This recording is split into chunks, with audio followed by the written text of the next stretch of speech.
Alright, it is 2020 now. Oh, the new decade, yay! So, I gotta catch up with a couple of new videos, and then I'm gonna do my yearly video that I like from least to most from 2019. So, I got two movies to review. And I'm gonna be reviewing right now is the live action remake of Lady and the Tramp, and I did say I was gonna review this film. And this is the first time that Disney released one of their movies on their streaming service. And as well, it's the first time for a live action remake for a Disney classic to be released on the streaming service. What so? Oh, so with that said, let's talk about the film on its own.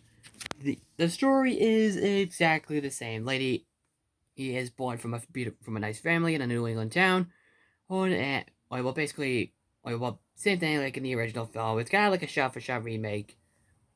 Parts of it are actually like that. But anyway, let's keep on going. Lady, voiced by Tessa Thompson, who you may remember her as Valkyrie from Thor Ragnarok and Avengers Endgame. I'm at on what do you call it? Agent M from the new Men in Black movie, which I have yet to see, but I do want to check it out though. Um, so she's born for her family, Jim Deere, played by Thomas Mann, and Darling, played by Kiersey Clemens. Well, it's basically they do the exact same thing what the original characters did in the first film. They treat our lady well, and then lady has a bunch of has a couple of other friends, like their neighbors, like Jacques, played by a Scottish Terrier, named Jacques, played by Ashley Jensen, on who in the first film was actually played by was played by a different actor, or in this film was played by an actress, which is a little odd, but whatever. Or it's a remake. What can I do? And of course, the Bloodhound Trusty, played brilliantly by Sam Elliott, which we'll get to him in a minute. But the real basic story or is that our lady falls in love with the tramp, played this time by Justin Theroux, or Theroux, whatever his last name is. Well, I'm trying to pronounce it though. But anyway, or basically, Tramp, we already know in the first film tells them that what happens with the baby, her owners won't pay much attention to her anymore. So it basically does something like that. So when that's going on their lady's family gives out their what do you call it, has their own baby, and they basically go out on and stuff. So and Sarah, played surprisingly by the movie theater manager from Drake and Josh, if you recognize her. And yeah, that is the same actress who played as the movie theater lady, or which I thought that was really cool and stuff.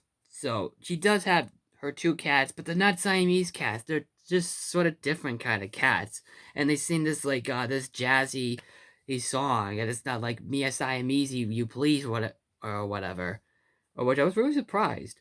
And the cats are actually kind of creepy in this movie, from my opinion, while watching this film. But we already know what happens with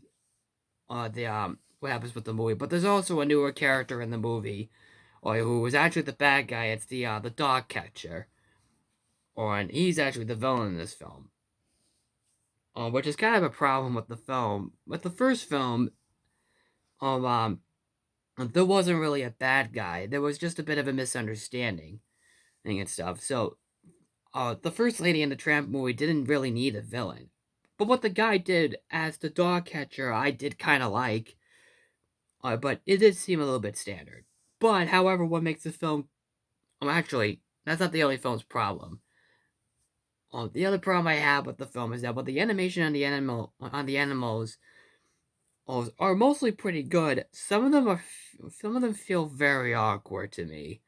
I don't want to give out anything away, but you would have to watch the movie and see what I'm basically coming from. A lot of the time, it definitely works, and a lot of the time, it just focuses. It does have real life animals, like active real life animals, and I really think that was really or like really clever for what they did. So the actors who got to play Lady and Tramp, I really thought were very genuinely well done. Tessa Thompson was just adorable as Lady, and the actors who played as Jim, Dear, and Darling.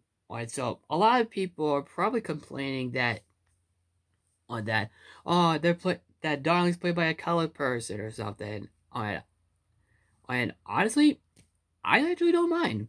And honestly, I thought the actress who played his Darling did a very good job as the character, and she's got a very a nice singing voice too.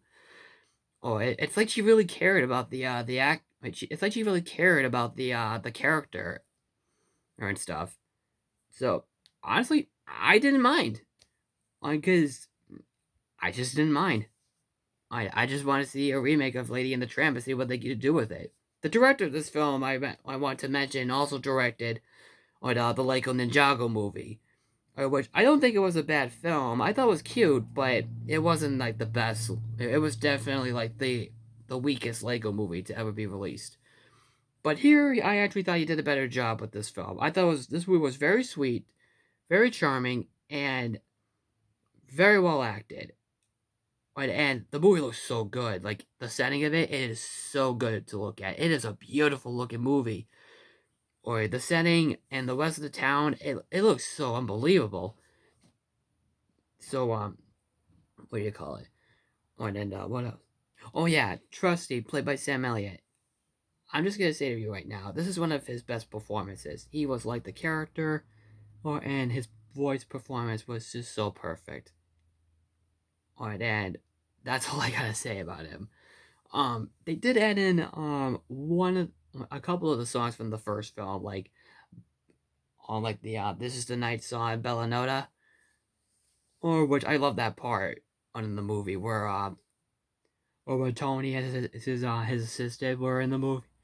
I thought the guy did a very good job of it stuff. Um, what do you call it? And I also like how the dog, or one of the dog, Peg, I think her name was basically saying he's a tramp, and I thought that was really, and I actually thought that was a really good addition to the film. It's kind of like what the Jungle Book remake did and stuff. So overall, I think this is a really damn good movie. And it's one of the Disney remakes I think it was close to being as good as the original film. Is it my favorite film of the year? No. But as a first time for Disney Plus, for Disney to release a movie on their streaming service, or it's like exclusively for their streaming service, I think it's a very well done remake.